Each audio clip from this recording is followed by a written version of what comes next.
આપણે પાપડ બનાવશું તો તે માટે પાણી ગરમ કરવા મૂક્યું છે. તેમાં આપણે મીઠું નાખી દઈશું.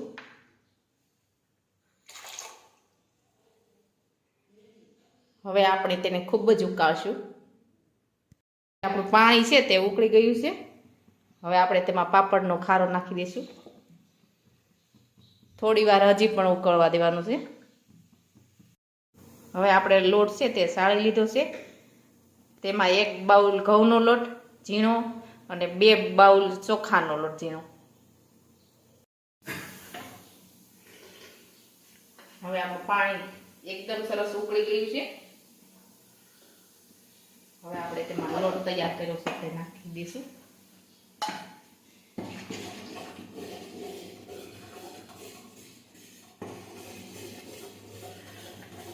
આ રીતના વેલણ ફેરવતું જવાનું છે. લોટ નાખતો જવાનો.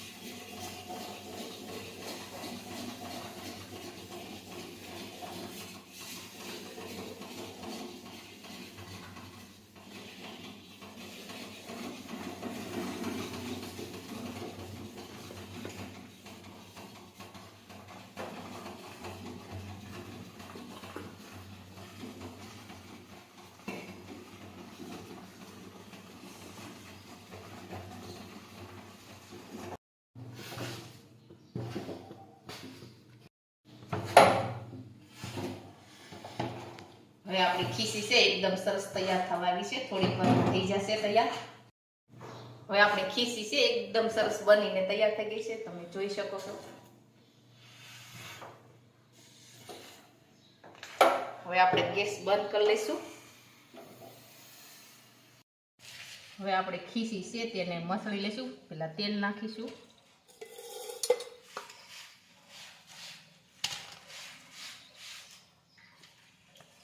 એકદમ સરસ આપણી ખીસી છે તે બની છે.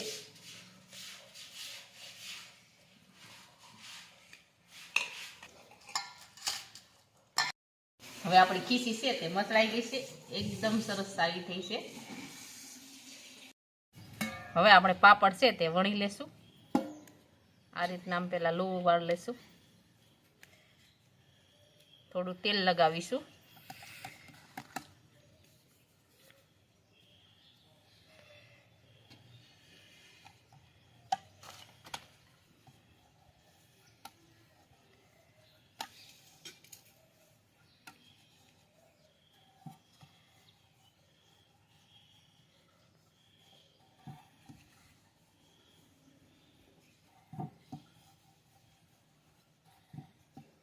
આ રીતના ગોળ ગોળ વળતો જવાનો છે.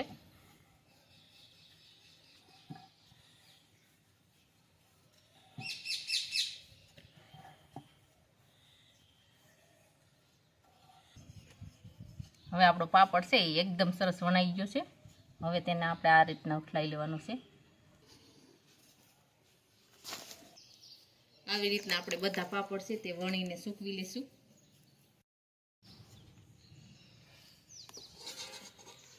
આપણા બધા પાપડ છે સરસ સુકાઈને થઈ ગયા છે તૈયાર. આપણે પાપડ છે તે શેકી લેશું.